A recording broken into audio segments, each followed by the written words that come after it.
আমি এই ভিডিওটা বানাইতেছি তোমাদের ডিমোটিভেট করার জন্য না। আমি আমার অনেস্ট ওপিনিয়ন শেয়ার করছি যে আমার আসলে কি মনে হয়। I love south Korea. তোমাদের যদি মনে হয় যে তোমরাও পছন্দ করবা তাহলে কাম। অ্যান্ড এগুলো মাথায় রেখে আর কি আমি যখন আসছি তখন এই ইনফরমেশনগুলো যদি আমার থাকতো তাহলে আমার মনে হয় আমার অনেক বেশি উপকার হতো। সো আমার মনে হয়েছে এটা অনেক বেশি ইম্পর্টেন্ট।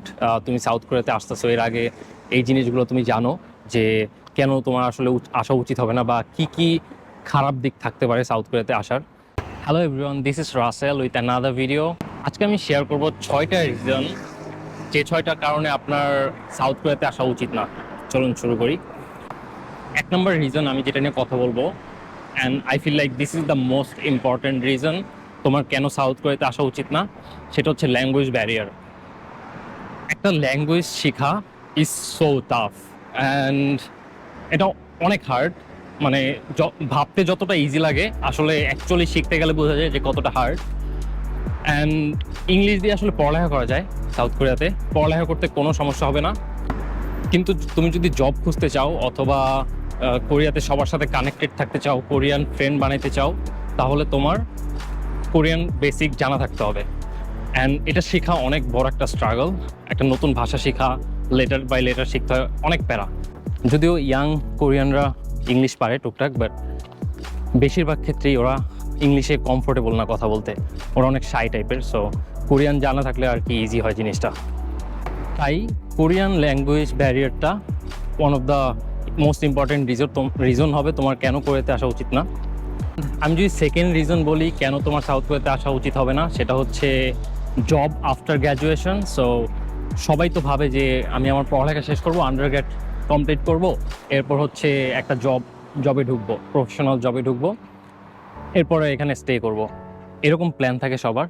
কিন্তু কোরিয়াতে তুমি যদি আন্ডারগ্রেড শেষ করো, এরপর জব খুঁজতে চাও, first of all Korean job market অনেক বেশি কম্পিটিটিভ এবং ওদের যে পাল্লি কালচার আছে অনেক ফাস্ট হইতে হয়। এগুলো যদি আমি সাইডেও রাখি, ল্যাঙ্গুয়েজ আবার চলে আসে এখানে।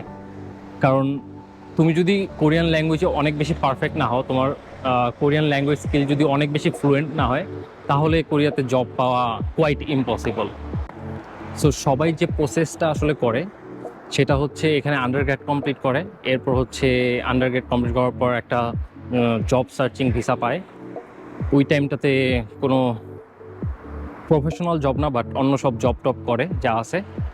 এরপর ওরা মাস্টার্সে আবার পড়ালেখা শুরু করে। সো মাস্টার্স কমপ্লিট করার পর আবার একটা টাইম পায়। সো এরকম প্রসেসে যায় যারা থাকতে চায় কোরিয়াতে, থাকতে পারবে যতদিন ইচ্ছা এরকম প্রসেসের মাধ্যমে। কিন্তু একটা আছে না যে আমি পড়ালেখা শেষ করে একটা প্রফেশনাল জবে ঢুকবো, এরপর সেটেল হব, এই জিনিসটা আসলে খুবই ডিফিকাল্ট কোরিয়াতে। পসিবল এমন না যে পসিবল না, বাট অনেক বেশি কম্পিটিটিভ। তাই যাদের ইচ্ছা আছে যে আমি আন্ডারগ্র্যাড কমপ্লিট করব, এরপর আমি একটা স্টেবল জবে ঢুকবো, এরপর ওখানে সেটেল হয়ে যাব, এরকম যাদের প্ল্যান, ওদের জন্য অনেক ডিফিকাল্ট এই জিনিসটা। সো তোমার যদি এরকম প্ল্যান হয়ে থাকে তাহলে আমার মতে কোরিয়ার থেকে তোমার বেটার অপশন আছে, কোরিয়া তোমার জন্য বেস্ট অপশন হবে না। থার্ড যে রিজনটা হইতে পারে তুমি কোরিয়াতে কেন আসবা না, সেটা হচ্ছে রেসিজম। কোরিয়াতে রেসিজম অনেক বড় একটা ইস্যু ছিল আগে, কিন্তু এখন জিনিসটা কমতেছে, বাট তাও স্টিল তুমি ইনডিরেক্টলি রেসিজম ফেস করবা। এমন না যে ডিরেক্টলি তোমার সাথে খারাপ ব্যবহার করবে, ওদের বিহেভিয়ার অনেক ভালো। বাট ধরো আমি যদি এক্সাম্পল দেই যে তুমি জব করতেছো এবং জবে ইন্টারভিউ হবে, তো তোমার সব কিছু ঠিক আছে, বাট কোনো স্পেসিফিক, মনে করো যার কাছে ইন্টারভিউ দিচ্ছ ওর হচ্ছে ওর মাইন্ডসেটই এমন যে সাদা চামড়া পছন্দ করে, রাইট? সো এরকম হইলে তুমি আসলে জবটা পাবা না এরকম। সো জিনিসটা ডিরেক্টলি রেসিজম ফেস করবে এমন না, বাট তুমি ফিল করবা আর কি, জিনিসটা ইনডিরেক্টলি ফিল করবা। সো আমার কাছে মনে হয়েছে এটা ওয়ান অফ দ্য রিজন থাকতে পারে। কারণ এরকম অনেক কান্ট্রি আছে যেগুলোতে রেসিজম হয় না, তো অথবা কোরিয়ার থেকে কম রেসিজম ফেস করবা। সো ওইসব কান্ট্রি তোমার জন্য বেটার অপশন হতে পারে। অ্যান্ড আই ফিল লাইক সব দেশেই কম বেশি রেসিজম আছে, বাট কম আর বেশি আর কি। সো কোরিয়াতে জিনিসটা একটু তুলনামূলক বেশি হবে। সো এটা একটা ওয়ান অফ দ্য রিজন হতে পারে কেন তোমার কোরিয়াতে আসা উচিত হবে না। ফোর্থ যে রিজনটা হবে সেটা হচ্ছে রিলিজিয়ন। কোরিয়াতে বেশিরভাগ মানুষই রিলিজিয়ন প্র্যাকটিস করে না।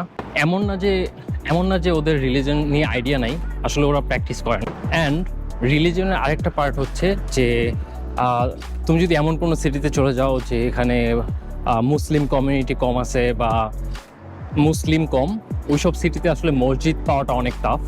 যেমন আমি যেখানে থাকি আমার আশেপাশে একটা কি দুইটা মসজিদ আছে এরকম। যেমন আমার বাসা থেকে কাছে একটা মসজিদ আছে, আরেকটা মসজিদ অনেক দূরে। মসজিদের অ্যাভেলেবিলিটিটা অনেক কম, কারণ মুসলিম কম এখানে। যদিও কোরিয়াতে উজবেক কমিউনিটি আছে, উজবেক মুসলিম। অ্যান্ড আরেকটা যে প্রবলেম আছে সেটা হচ্ছে খাবারের প্রবলেম। আমরা যারা হালাল ফুড খাই, তো তাদের আসলে সমস্যা হয়, কারণ রেস্টুরেন্টে খাইতে মন চাইলেই খাওয়া যায় না। আমি যে সিটিতে থাকি হালাল রেস্টুরেন্ট খুবই কম আছে, সো আমি চাইলেই যে কোনো জায়গায় যে রেস্টুরেন্টে খাইতে পারি না, এটা একটা সমস্যা। 5 নম্বর যে রিজনটা বলবো, এটা আমার খুবই পার্সোনাল ওপিনিয়ন, যে তুমি যদি এমন কেউ হও যার অনেক টাকা, বাংলাদেশে অনেক ভালো আছো এবং অনেক সুখে আছো, তাহলে তোমার সাউথ কোরিয়াতে আসা উচিত না। আনলেস তুমি কে পপ ফ্যান হও এবং সাউথ কোরিয়াতে আসার পর কে পপ কনসার্ট দেখতে চাও অ্যান্ড লাইক এনজয় করতে চাও, তাহলে আলাদা হিসাব। বাট তুমি যদি জাস্ট স্টাডি পারপাসে কোরিয়াতে আসতে চাও এবং তোমার যদি অনেক টাকা থাকে, বাংলাদেশে অনেক স্টেবল লাইফ থাকে, তাহলে তোমার কোরিয়াতে আসা উচিত না। আনলেস তুমি যদি এমন হও যে তোমার আসলে অনেক বেশি টাকা পয়সা নাই, ঠিক আছে, এবং কোরিয়াতে আসার টাকাটাও নাই, কিছু ঋণ করে কোরিয়াতে আসতে হবে, এরকম সিচুয়েশন হলে তোমার ডেফিনেটলি আসা উচিত আমার মতে। বাট কোরিয়ান ভাষাটা আসলে গুরুত্ব দেওয়া উচিত, কোরিয়ান ভাষাটা বেসিকটা শিখে আসা উচিত, তাহলে তুমি ভালো ইনকাম করতে পারবা। 6th অ্যান্ড ফাইনাল রিজন তুমি সাউথ কোরিয়াতে কেন আসবা না, সেটা হচ্ছে loneliness and mental health problem. So south কোরিয়াতে আসলে মানুষ অনেক বেশি সাফার করে এই লোনলিনেস অ্যান্ড মেন্টাল প্রবলেম নিয়ে। কারণ তোমার যদি লাইক ডিপ্রেশন, অ্যাংজাইটি এগুলো থাকে অ্যান্ড তুমি যদি সাইকিয়াট্রিস্ট দেখাও, সাউথ কোরিয়াতে এই জিনিসটা খুবই নেগেটিভলি দেখা হয়, যে ও সাইকিয়াট্রিস্টের কাছে গেছে, এর মানে মনে হয় ওর মেন্টাল ইস্যু আছে, লাইক মাথায় সমস্যা আছে আমরা যেটা বলি। তো এই জিনিসটা নর্মাল না সাউথ কোরিয়াতে, যদি বাংলাদেশে অত বেশি নর্মাল না, বাট ইন্টারন্যাশনালি এই জিনিসটা অনেক বেশি নর্মাল। অ্যান্ড আমার পার্সোনালি মনে হয় এই জিনিসটা অনেক বেশি ইম্পর্ট্যান্ট, মেন্টাল হেলথে ফোকাস দেওয়া। অ্যান্ড এই কারণে কোরিয়াতে সুইসাইড রেটও হাই। এবং যেহেতু তুমি কোরিয়ান ভাষা পারো না, জাস্ট টুকটাক পারো, অ্যান্ড আমি আর বাকি যে রিজনগুলো বলছি সবগুলো মিলে আসলে সাউথ কোরিয়াতে, ধরো তুমি যদি চাও যে অনেক ফ্রেন্ড বানাবা, দেন একটা তোমার লাইক ফ্রেন্ড গ্রুপ থাকবে, চিল করবা, এগুলো আসলে পসিবল, কিন্তু জিনিসটা অনেক টাফ। কারণ তুমি ক্লাস করতেছো, আবার তুমি জবও করতেছো, আবার সোশ্যাল সার্কেল ম্যানেজ করা, এটা একটু টাফ কোরিয়াতে।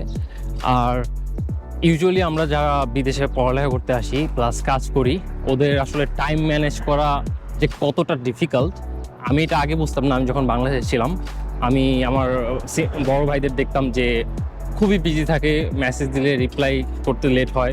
সো এইসব জিনিসগুলো আসলে এখন বুঝি যে কেন আসলে এরকম হয়। আসলে আনলেস তুমি বাইরের দেশে আসতেছো, তুমিও বুঝবা না যে আসলে লাইফটা কতটা বেশি বিজি। এই ছিল আমার 6টা রিজন তোমার কেন সাউথ কোরিয়াতে আসা উচিত না। এগুলো আমার সব পার্সোনাল ওপিনিয়ন, অ্যান্ড আমি সাউথ কোরিয়াতে আসার পর 2 বছর থাকার পর যেটা ফিল করছি আমি ওইটাই শেয়ার করলাম।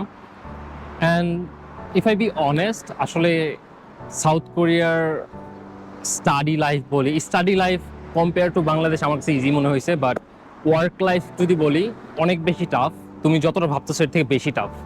অ্যান্ড ওরা কাজের ক্ষেত্রে অনেক বেশি তাড়াতাড়ি পছন্দ করে, সো এই জিনিসটা অনেক প্যারা।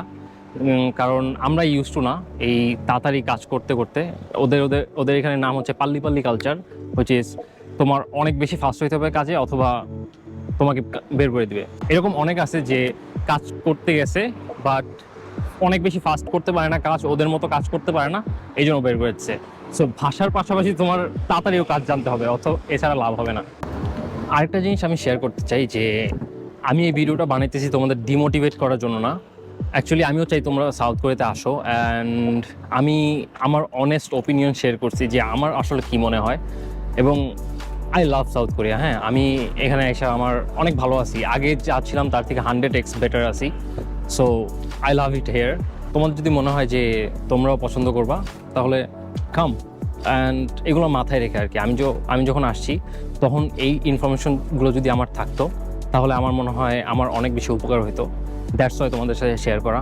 অ্যান্ড অ্যাকচুয়ালি আমার এই আইডিয়াটা আসছে, একজন কমেন্ট করছিল আসলে সবার কি সাউথ কোরিয়াতে আসা উচিত কিনা, অথবা সাউথ কোরিয়াতে কেন আসা উচিত না, এই জিনিসগুলো জানানোর জন্য। সো আমার মনে হয়েছে এটা অনেক বেশি ইম্পর্টেন্ট। তুমি সাউথ কোরিয়াতে আসতেছো, এর আগে এই জিনিসগুলো তুমি জানো যে কেন তোমার আসলে আসা উচিত হবে না, বা কি কি খারাপ দিক থাকতে পারে সাউথ কোরিয়াতে আসার। তাই এই ছিল 6টি reason. Thank you so much for watching.